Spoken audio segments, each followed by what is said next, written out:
దైవం దైవం దైవం అని మేము ప్రేమించినట్టుగా మీరు నటన చేస్తుంటారు.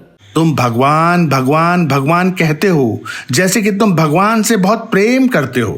ఈ ప్రేమ సత్యమైన ప్రేమ కాదు. ये प्रेम सच्चा प्रेम नहीं है. ఇది అసత్యమైన ప్రేమ. ये असत्य प्रेम है. కల్పితమైన ప్రేమ. ये नकली प्रेम है. శారీరమైనటువంటి ఒక దీంతో సంబంధాన్ని కల్పించుకొని तुम हृदय में देह के प्रति आसक्ति रखते हो. ధనకనక వస్తు వాహనాలతో సంబంధం కలిగించుకొని అందరూ ప్రేమిస్తున్నారే కానీ तुम भौतिक संपत्ति जैसे धन, सोना, वस्तुएं, वाहन और लोगों से प्रेम का संबंध रखते हो. ఈ ప్రేమను ఎవ్వరు కూడా నమ్మవద్దు. ऐसे प्रेम में भरोसा मत रखो. ఇదంతా కపటమైనటువంటి ప్రేమలు.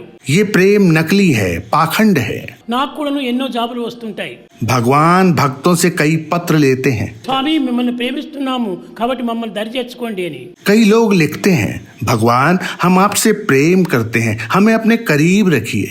సాయి అంత సులభంగా లభించేటువంటి వాడు కాదు. साईं इतनी सरलता से प्राप्त नहीं होते. మీరు ప్రేమిస్తున్నామని చెప్పినంత మాత్రం నేను నొంగడానికి వీలు కాదు. केवल यह कहने मात्र से कि तुम भगवान से प्रेम करते हो, भगवान तुम्हें अपने करीब नहीं रखेंगे. ఈ ప్రేమకు ఏ త్యాగం ఉన్నది? तुम्हारे इस प्रेम के पीछे क्या त्याग है?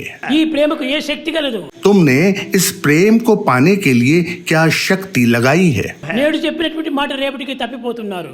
वास्तव में तो तुम अपने वादों से पलट जाते हो. ఇలాంటి అసత్యవాదుల యొక్క ప్రేమను నమ్మడానికి వీలవుతుందా? क्या ये संभव है कि ऐसे झूठों के प्रेम पर भरोसा किया जाए?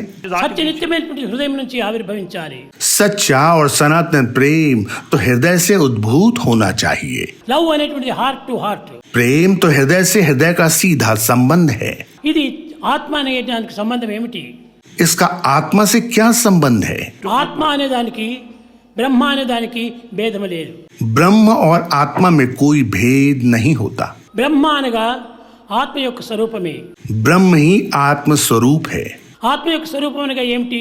హృదయం నందు ఉన్నటువంటి చైతన్యం యొక్క తత్వమే. आत्मा ही हृदयवासी चैतन्य है. ప్రతి మానవుని యందు కూడాను చైతన్య శక్తి ఉంటున్నది. प्रत्येक मानव में ये चैतन्य शक्ति होती है.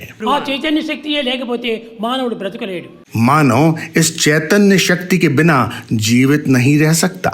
ఆ చైతన్యమే ఆత్మస్వరూపము. यह चैतन्य ही आत्म स्वरूप है. ఆ చైతన్యమే బ్రహ్మస్వరూపము. यह चैतन्य ही ब्रह्म स्वरूप है. అదే నిత్యానందమయము. यही नित्यानंद है. అదే పరమానందమయము. यही परमानंद है. అదే యోగానందమయము. यही योगानंद है. అదే అద్వైతానందమయం. यही अद्वैत आनंद है. అట్టి ఆనందమైనటువంటి ఒక ప్రేమను లోపల ఎవరు పెట్టుకున్నారు? तुम्हारे भीतर के इस अद्वैत आनंद के लिए कौन जिम्मेदार है? మాటలు చూస్తే కోటలు దాటుతాయి. तुम कहते तो बहुत कुछ हो, కాలు చూస్తే కడప దాటదు. लेकिन तुम अपने कहे पर 1 इंच भी आगे नहीं बढ़ते. ఇట్టి మాటలను మనం నమ్మి అనేక రకంగా మోసపోతున్నారు ప్రపంచం.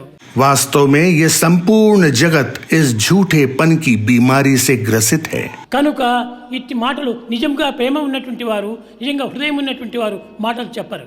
वे जिसके हृदय प्रेम से परिपूर्ण होते हैं वो कभी भी ऐसी व्यर्थ बातें नहीं करते. ప్రవర్తనలో నిరూపిస్తూ వస్తారు. वे इसे अपने आचरण से प्रदर्शित करते हैं. కానీ ఈనాడు ప్రవర్తనలు శూన్యము. आज ये प्रवृत्ति शून्य पर पहुंच चुकी है, మాటలు మాత్రం అధికము. लेकिन वे बड़ी बड़ी बातें करते हैं.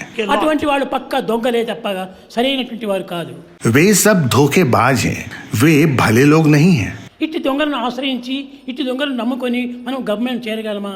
क्या ऐसे चोरों और लुटेरों पर भरोसा करना संभव है? కనుక మనము చెప్పనక్కర్లేదు. तुम्हें घोषणा करने की कोई आवश्यकता नहीं है. तुम्हें जोर जोर से कहने की आवश्यकता नहीं है. మనం హృదయాన్ని కరిగించుకొని అది ప్రవహించడానికి తగినటువంటి ఒక మార్గాన్ని మనం పెట్టుకోవాలి. हृदय पिघल कर जब द्रवित होता है तभी वह भगवान को प्राप्त कर सकता है. హృదయం కరిగి ప్రవహించినప్పుడే భగవంతుని యొక్క హృదయము హత్తుకుంటుంది. केवल ऐसे द्रवित हृदय से बहता हुआ प्रेम ही भगवान के हृदय तक पहुंचता है. समस्त लोग